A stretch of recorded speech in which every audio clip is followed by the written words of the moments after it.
Torera mani suavo. Torera mani suavo.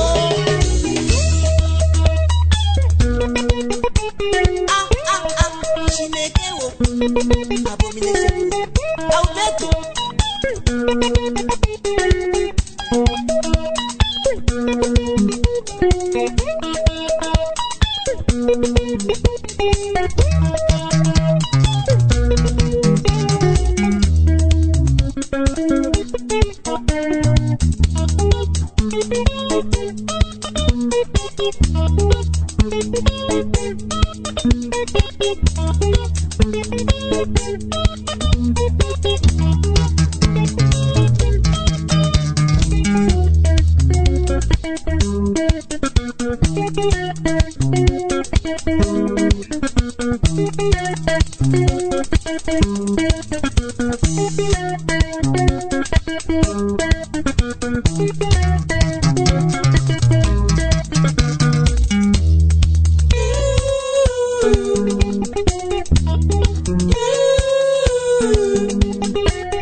Ndotanga Albert Gatsi ndinowacha Albert Gatsi ndinoridza lead guitar ndinoita lead vocals ndichiridza futi bass pamamwe masongs sealbum iroriri ramba wakatsunga ndanga ndakabata bass koya Nison Tembo anoridza zvakare bass guitar ndiye muridzi webass guitar kouya Robert Lapken anoridza rhythm guitar kouya Ganas Gamuriwo anoridza zvakare rhythm guitar kouya anonzi Munyaradzi Masara Kufa anoridza zvakare sub rhythm vanoshinjana vari vatatu kudaro kouya Barnabas Mandipota anoridza drum kouya Action Gatsi munun'una anoita mabacking vocals kouya achitamba zvakare kouya Alfred Gatsi anoita mabacking vocals achitamba zvakare kouya Richard Kasere anoita mabacking vocals achitamba zvakare kouya Langton idhenza futi kouya maita mukoma inini manje instrument ndanyanya kufarira madrums andina kunzwa madrums apa kuti ndanarova madrums aiwa zvakanaka zvakadaro hazina kuipa kune vari kutibata munomborasika huchi pasina nyuchi chirongwa chamunopuhwa neni wenyu Mavaro ndiri kuno Desert Studios southeast of England kunyika yamambokadzi nhasi ndaita rombo rakanaka rekusangana namukoma Albert Gatsi vanorova nechikwata chinonzi Orchestra Mavambo azvo vataura vakati musambo wavo une pin code kana uchitoda kuti muronda tsimba uedze kurova musambo uyu unoda kutotaura navo vakupe code yacho nekuti ukada kuzviedza unotyoka zvigonwe. Mukoma Albert ndinodayira kuti zviri kuita tiri kufambirana zvakanaka ende masaisai nhasi muchina wangu ndokunonzi kunama kufaisa zvinhu pamasaisai ndiri kudayira kuti vese vari kuteerera pachirongwa muri kunyatsotinzwa zvisina mawira mombe zvisina kana kuzhezhera mishina ndamboedza kuzama kusota. Mukoma Albert makarekodha maalbums mangani pari zvino ndinoziva ngo ndakamutaura nemi kuseri mukati first album yenyu yaiwanika pakaseti chete meno kuti mungatizivise here kuti kusvika pari zvino maane maalbums mangani amarekodha? Mukoma wangu anorova madrums anonzi Barnabas Mandipota zvamamusina kupanzwa ipapo toenda mberi. Maalbums andanawo sofa ndaane 4 maalbums. Damba rifere kutanga rinonzi Ongororo Yakadzama rinowanika pamakaseti chete harisi pamaCDs. Tsamba refu rechipiri rinonzi zvinanhara nemagitare. Rechitatu rinonzi iro kufamba munashe. Kozva rechina rinonzi pausawira. Ndo previous album. Ndo maalbums andati ndatsikisa so far. Zvakanaka zvakadaro. Muri kungozinzwa muri yeZimbabwe kuti pakabatwa basa, pari kubatwa basa, tiri kutarisira zviri kuenda pamberi. Mukoma Albert, tisingapedze nguva vateereri varikuda kunzwa kambo kanonzi chabuda hapana. Ndizive zvangu kuti mungandi prizendero here kuvateereri. Pane vamwe vateereri vakati varikuda kukunzwai muchitaura mbune. Introduce kambo kanonzi chabuda hapana, Mukoma Albert. Kambo karubva paalbum Zinanhara nemagitare. Chabuda hapana ndaedza kutsanangura kuti kune vamwe vanhu vane mweya wokushandisa vamwe vanhu vasingavape muripo, vachitora mukana wokuti vanhu vanenge vasina chavainacho. Saka ndaedza kutsura pamwe chete nekumunamato wandaisa kuna Mwari kuti Mwari wangu, nokuti ndine vanhu vazhinji vanokwana vachembera vachishanda asi vasina chavainacho. Saka ndaichema kuna Mwari wangu kuti Mwari devadzirawo nyasha vanhu vanoshandawo vawanawo muripo kubva kune vava vanoshandira. Vanofanira kuti vaite mwoyo wakanaka wokuripa vanenge vachivashandira. Ndo zvanaedza kutsana.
munozvira mega vatereri kambo chabuda apana kubva paalbum zvinanana nemagitare Orchestra Mavambo azvo vakatungamirwa namukoma Alberto Gatsi.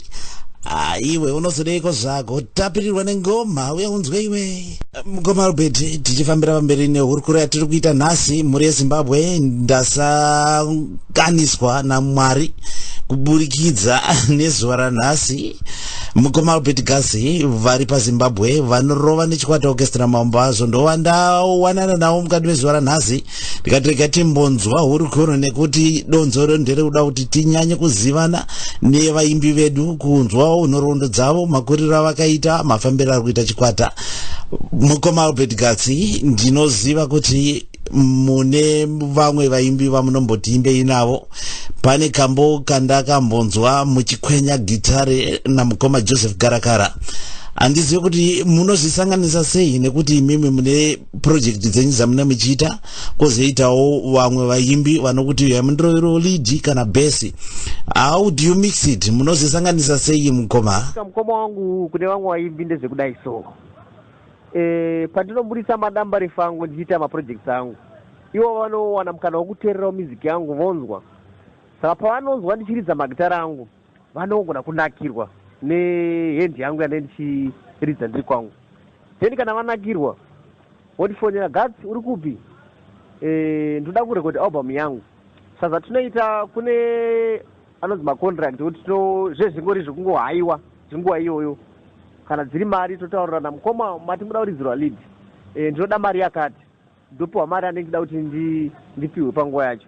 Then munhu ndomuridzira magitara anenge ada kuridzirwa. Yakadaro tiri kufambira mberi nehurukuro namukoma Albert Gatsi Orchestra Mavambo azvo on the map.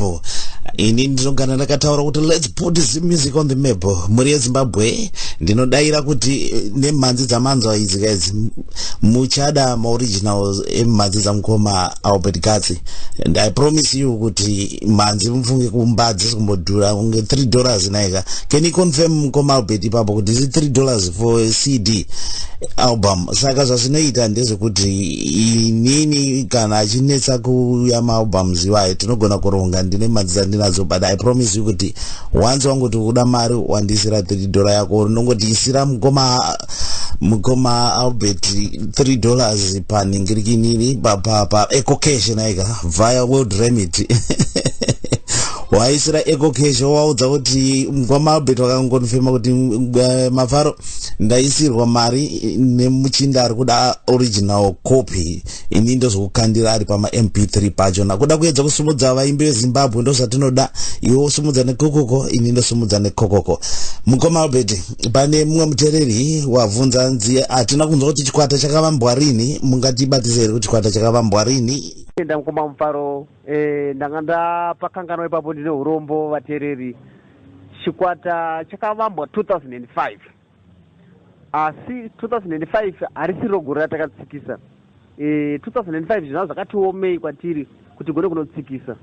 Munongoziva kuti kare marecording studios vaitanga vaita avanoti maauditions kuti maenda moteererwa pamwe pacho monzi imbogadzisai kuimba kana kuti imbogadzisai magitare muchimbodzoka modzoka zvekare. Saka kubva 2005 zvaitinetsei kuzotsikisa. Ndakazotsikisa mugore ra2007 ndo pandakabudisa album rangu rekutanga rinonzi ongororo.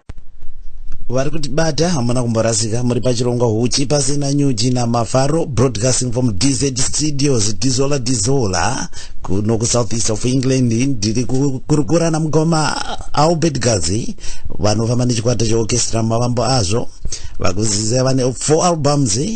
Uyezve tiri kungoramba tichikurukura, tiri kuda kunyanya kuti tizivane nevaimbi vedu vanotirovera ngoma dzinodakadza. Mukoma mataura panyaya yemaauditions kumastudios kuti makazotsikisa muna 2007. Chimbondiudzai musingadzokere zvenyu kumapractice nekupolish up ningirikiniri vocals and everything, maakuenda kunorekoda mustudio kubvira booking fees, kumwe kwacho kunonzi kumixa nekuzorova kuti album rese ribude. Kana makasununguka zvenyu mungatiudze here kuti vakomana kumastudios vanochaja sei kubvira kuproduction yeCD album beat rine 6 tracks 10 tracks 11 kusvikira album razonyatsobuda macharges acho akamira sei? Pandakatanga kurekodha inini ndakanga ndisati ndaane mari yekuti kukwanisa kuzvimiririra, saka kare kwaiva nenzira yavaishandisa yemacontract.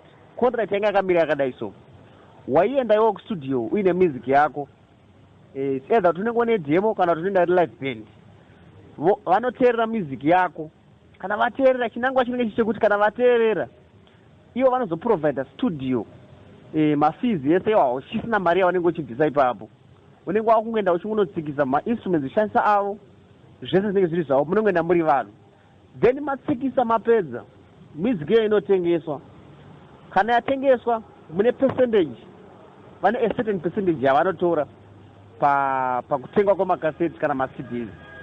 Iwo une percentage yaunosara uinayo. Iyo nzira iyo ndiyo yavanoti macontract. Asi vanotanga vateerera kunyasa kuzwa kuti zvamuri kuridza izvi zvinozotengeseka here kuvanhu, vanozowana chavanowanawo here. Ndo nzira yecontract yekutanga.